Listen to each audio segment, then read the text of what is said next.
ગુજરાતમાં હવે 9 કલાકને બદલે 12 કલાક કામ કરવું પડશે. સરકારે વટહુકમ બહાર પાડ્યો. ગુજરાત વિધાનસભાના ચોમાસુ સત્રનો બીજો દિવસ છે. ગૃહમાં પ્રશ્નોત્તરી કાળ દરમિયાન ધારાસભ્યો દ્વારા પૂછવામાં આવેલા સવાલોના જવાબો સરકારના મંત્રીઓએ આપ્યા હતા. કોંગ્રેસના ધારાસભ્યએ કામદારોના કામના કલાકો વધારવા અંગે સરકારને સવાલ કર્યો હતો, જેનો જવાબ આપતા સરકારે કહ્યું હતું કે રાજ્યમાં કામદારોના કલાકો વધારવા માટે મંજૂરી આપવામાં આવી છે. કોંગ્રેસના આંકલાવના ધારાસભ્યએ સરકારને સવાલ કર્યો હતો કે 31 જુલાઈ 2025ની સ્થિતિએ કામદારોના કામના કલાકો માટેનો વટહુકમ છેલ્લે ક્યારે બહાર પાડવામાં આવ્યો હતો. સ્થિતિએ સદર વટહુકમમાં કામના કલાકો 8 કલાકથી વધારીને 12 કલાકો સુધીના કરવાની મંજૂરી કયા કારણોસર આપવામાં આવી છે. આ અંતર્ગત છેલ્લા 6 મહિનામાં સરકારને વિરોધ દર્શાવતી કેટલી અરજીઓ પણ મળી છે. સરકારે આ વટહુકમ લાવવા બદલ રાજ્યમાં આર્થિક પ્રગતિને વેગ મળશે તેવો દાવો કર્યો છે, જ્યારે કે રાજ્ય સરકારને વટહુકમના વિરોધમાં એક અરજી પણ મળી છે. રાજકોટમાં એક તરફ હેલ્મેટ ફરજિયાતના નિયમો લગાવાયા છે, તો બીજી તરફ એબીવીપીના કાર્યકર્તાઓ છે તે ખુલ્લેઆમ નિયમોના ધજાગરા કરતા જોવા મળ્યા. રાજકોટમાં પોલીસ કમિશનરના દાવાઓ કે કાયદાઓ સૌ કોઈ માટે સમાન છે તે પોકળ સાબિત થયા છે. અખિલ ભારતીય વિદ્યાર્થી પરિષદની રેલીમાં ટ્રાફિક નિયમનના ઉલાડીઓ જોવા મળ્યો, જેમાં એબીવીપીના કાર્યકરો કારની બોનેટ ઉપર તો કોઈ કારના સનરૂફ ઉપર બેઠેલા જોવા મળ્યા હતા. સામાન્ય નાગરિકોને ટ્રાફિકના નિયમોનું પાલન કરાવનારી રાજકોટ શહેર પોલીસની બેવડી નીતિ સામે આવી છે. કિસાનપરા ચોક ખાતે યોજાયેલ કાર્યક્રમમાં કોર્પોરેટરથી માંડી કાર્યકર્તાઓ હેલ્મેટ પહેર્યા વગર વાહન હંકારીને આવ્યા હતા, જેમના પર કાર્યવાહી કરાશે કે કેમ તે જોવાનું રહ્યું. રાજકોટ શહેરમાં સત્તાધારી પાર્ટીના હોદ્દેદારો અને કાર્યકર્તાઓ હેલ્મેટ વિના ખુલ્લેઆમ ફરી રહ્યા છે, ત્યારે તેઓ વિરુદ્ધ એક પણ પ્રકારની કાર્યવાહી કરવામાં ન આવતા સ્થાનિકોમાં રોષની લાગણી ભભૂકી ઉઠી છે. અમદાવાદમાં 7th ડે સ્કૂલની અરજી હાઈકોર્ટે ફગાવી. ડીઈઓ અને સરકારની કાર્યવાહીને હાઈકોર્ટે માન્ય રાખી. 19 ઓગસ્ટના રોજ અમદાવાદના ખોખરામાં આવેલી 7th ડે સ્કૂલમાં એક વિદ્યાર્થી ધારદાર હથિયાર વડે બીજા વિદ્યાર્થીની હત્યા કરી નાખે છે, જેને લઈ શાળા બહાર મોટો હંગામો સર્જાય છે. આ ઘટના સંદર્ભે જિલ્લા શિક્ષણ અધિકારી શાળા પાસે કેટલીક માહિતી માંગે છે અને શાળા સામે પગલાં લેવા નોટિસ આપે છે. ડીઈઓના આ પગલાં સામે શાળા હાઈકોર્ટે પહોંચે છે, ત્યારે જેમાં શાળા દ્વારા રજૂઆત કરવામાં આવી હતી કે તે માઇનોરિટી સંસ્થા છે. ડીઈઓ સત્તા વગર શાળા સામે પગલાં લઈ રહ્યા છે, ત્યારે હાઈકોર્ટે ડીઈઓ અને સરકારની કાર્યવાહીને માન્ય રાખી છે. સાથે સરકારની કાર્યવાહીમાં સહકાર આપવા કોર્ટે આદેશ આપ્યો છે. શાળાએ ડીઈઓ અને સરકારને ગેરમાર્ગે દોરવાનો પ્રયાસ કર્યો, ત્યારે હાઈકોર્ટે કહ્યું કે તપાસ કમિટીને સત્તા પૂરેપૂરી આપેલી છે. મોરબીનો જીવાદોરી સમાન મચ્છુ બે ડેમ છલકાયો છે. મ્યુનિસિપલ કમિશનર સહિતની કોર્પોરેશનની ટીમે નવા નીરના વધામણા કર્યા. મોરબી જિલ્લામાં અને ઉપરવાસમાં પડેલા વરસાદને લઈને મચ્છુ 1 ડેમ 2 દિવસ પહેલાં જ ઓવરફ્લો થયો હતો અને હવે ગત મોડી રાત્રે મચ્છુ 2 ડેમ પણ છલકાઈ ગયો છે, જેને લઈને મોરબીવાસીઓએ પાણીની સમસ્યાથી મુક્તિ મળશે ત્યારે આજે નવા નીરના વધામણા કરવા માટે મ્યુનિસિપલ કમિશનર સ્વપ્નિલ ખરે અને ડેપ્યુટી મ્યુનિસિપલ કમિશનર સંજય સોની મચ્છુ 2 ડેમ પહોંચ્યા હતા, જ્યાં શાસ્ત્રોક્ત વિધિ સાથે મચ્છુ 2 ડેમના નીરના વધામણા કર્યા હતા. મોરબીની જીવાદોરી સમાન મચ્છુ 1, 2 અને 3 ડેમ સંપૂર્ણ ભરાઈ ગયા છે. હાલમાં મચ્છુ 2 ડેમના 2 દરવાજા 1.5 ફૂટ ખોલીને 4470 ક્યુસેક પાણી મચ્છુ નદીમાં છોડવામાં આવ્યું છે. મોરબીના 13 અને માળિયાના 8 સહિત કુલ 21 ગામોને એલર્ટ કરવામાં આવ્યા છે. નદીના આટપટમાં ન જવા માટે લોકોને સૂચના પણ આપવામાં આવી છે. કચ્છમાં સારા વરસાદના પગલે ભુજનું ઐતિહાસિક હમીરસર તળાવ ઓવરફ્લો થયું. પરંપરા મુજબ નગરપાલિકા પ્રમુખે નવા નીરના વધામણા કર્યા. કચ્છ જિલ્લામાં મેઘરાજાએ તોફાની બેટિંગ કરી હતી, જેથી ભુજનું ઐતિહાસિક હમીરસર તળાવ ઓવરફ્લો થયું છે. ભુજ નગરપાલિકા પ્રમુખ રશ્મિબેન સોલંકીએ શાસ્ત્રોક્ત વિધિ મુજબ હમીરસર તળાવને વધાવ્યું હતું. ગુજરાતનું એકમાત્ર એવું તળાવ છે કે જે ઓવરફ્લો થયા બાદ સરકારી કચેરીમાં રજા જાહેર કરવામાં આવે છે. આજે ભુજ શહેરની તમામ સરકારી કચેરીઓ અને શાળા કોલેજોમાં રજા રાખવામાં આવી હતી.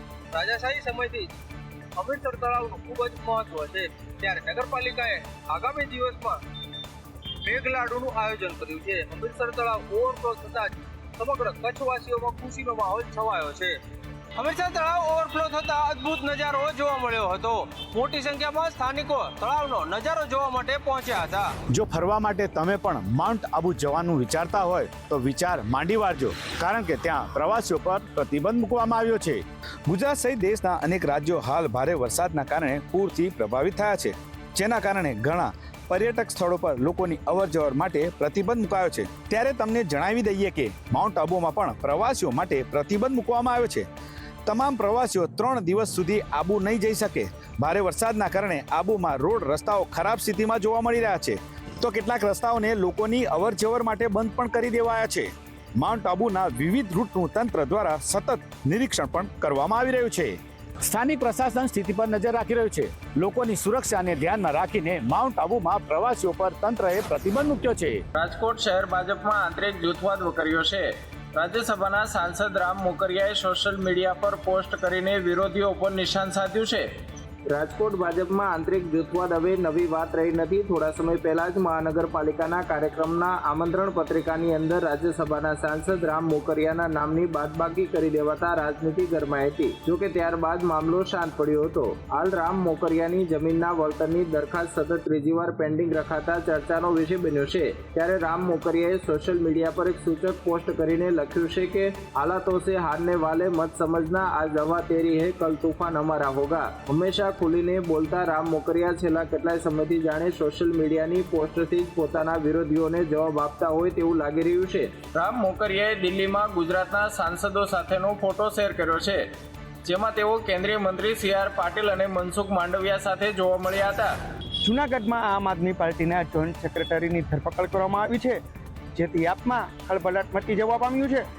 જૂનાગઢમાં આમ આદમી પાર્ટીમાં ખળભળાટ મચી જવા પામ્યું છે, કારણ કે આપના લીગલ જોઈન્ટ સેક્રેટરીની ધરપકડ કરવામાં આવી છે.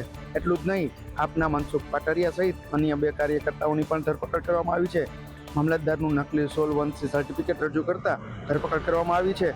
નકલી સોલવન્સી સર્ટિફિકેટ બનાવવા પાછળનું કારણ જામીન માટે હોવાનું તપાસમાં સામે આવ્યું છે.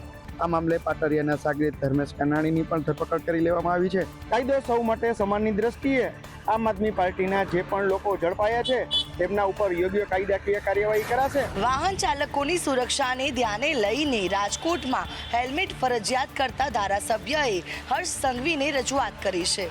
રાજકોટમાં 2 વ્હીલર ચાલકો માટે હેલ્મેટ ફરજિયાત કરતાની સાથે જ ઘણા લોકો તેનો વિરોધ કરી રહ્યા છે. ત્યારે હવે ધારાસભ્યોએ પણ રાજ્યના ગૃહમંત્રી હર્ષ સંઘવીને રજૂઆત કરી છે, જેમાં ખાસ કરીને ઉદય કાનગડ, રમેશ ચિલારા અને ડોક્ટર દર્શિતા દ્વારા રજૂઆત કરાઈ છે કે હેલ્મેટ જરૂરી છે, પરંતુ કડક અમલ યોગ્ય નથી. ત્યારે ધારાસભ્યોનું કહેવું છે કે અમને ખાતરી મળી છે કે જાગૃતિ દ્વારા હેલ્મેટની અમલવારી કરાશે, દંડ નહીં કરાય. જેથી રાજકોટવાસીઓને સવારથી ફૂલ આપીને સમજાવાઈ રહ્યા છે.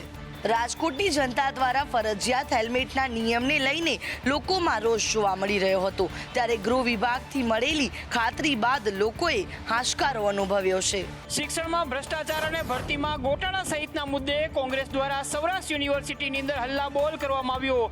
NSUના કાર્યકર્તાને પોલીસ વચ્ચેના ઘર્ષણની અંદર કેમ્પસની બારીના કાચ તૂટ્યા. ગુજરાતમાં શિક્ષણના ખાનગીકરણ અને ભ્રષ્ટાચાર સામે કોંગ્રેસે આજે ગુજરાતભરની અંદર શિક્ષણ બચાવો આંદોલનની શરૂઆત કરી છે. આજે પ્રથમ દિવસે રાજકોટથી જ સૌરાષ્ટ્ર યુનિવર્સિટીમાં પ્રદેશ કોંગ્રેસ કાર્યકારી સમિતિના પ્રમુખ ડોક્ટર ઇન્દ્ર વિજયસિંહ ગોયલની આગેવાનીની અંદર મોટી સંખ્યામાં છાત્રો અને NSUના કાર્યકર્તાઓએ હલ્લાબોલ કર્યો હતો. કેમ્પસની અંદર વિરોધ અને રામધૂન કર્યા બાદ યુનિવર્સિટીના કુલપતિને આવેદન આપતા સમયે ઝપાઝપી થઈ હતી. આ દરમિયાન NSUના કાર્યકર્તાઓ કુલપતિની ચેમ્બર તરફ જવા જતા પોલીસ અને કાર્યકર્તાઓની વચ્ચે ઝપાઝપી થતા ગેટ પાસે બારીના કાચ તૂટ્યા હતા. કાર્યકર્તાઓની પોલીસે ટીંગાટોળી કરીને અટકાયત કરી છે. કુલપતિ દ્વારા ઉત્તરોત્તર જે નિર્ણયો થયા છે એ વિદ્યાર્થીઓ વિરોધી થયા છે. ગુજરાત કોમન એડમિશન સેલ વખતે પણ કુલપતિએ સતત મોડા નિર્ણયો કરતા વિદ્યાર્થીઓ મોડા પ્રવેશ મેળવી શક્યા છે. ભારે વરસાદને કારણે અમદાવાદમાં રિવરફ્રન્ટ બંધ કરવાની ફરજ પડી હતી, પરંતુ હવે અમદાવાદીઓ માટે રાહતના સમાચાર આવી ગયા છે કે રિવરફ્રન્ટ ફરી શરૂ કરી દેવાયા છે. રાજ્ય સહિત ઉપરવાસમાં ભારે વરસાદને કારણે સાબરમતી નદીએ રૌદ્ર સ્વરૂપ ધારણ કર્યું હતું, જેને કારણે અમદાવાદ ગ્રામ્ય, આણંદ અને ખેડામાં તારાજીના દ્રશ્યો સર્જાયા હતા. અનેક વિસ્તારોમાં અવરજવર પર પ્રતિબંધ મુકાયો હતો, જેમાં અમદાવાદના રિવરફ્રન્ટનો પણ સમાવેશ થતો હતો. રિવરફ્રન્ટ પાણીમાં ગરકાવ થયો હતો, જેના પાણી ઓસરતા તેને ફરી સાફ સફાઈ કરી શરૂ કરાયું છે. વોકવે પર આવેલ પૂરનો તમામ કચરો અને માટી દૂર કરાઈ હતી. સાથે જ રિવરફ્રન્ટ લોવર પ્રોમેનાડની પણ સફાઈ શરૂ કરવામાં આવી છે. અમદાવાદમાં સાબરમતીના પાણીને કારણે ઘણા વિસ્તારો હજુ પણ પ્રભાવિત છે. રિવરફ્રન્ટ ફરી શરૂ કરાતા શહેરીજનોમાં આનંદ જોવા મળી રહ્યો છે અને થંભી ગયેલા રિવરફ્રન્ટ પર લોકોની અવરજવર ફરી વધી ગઈ છે.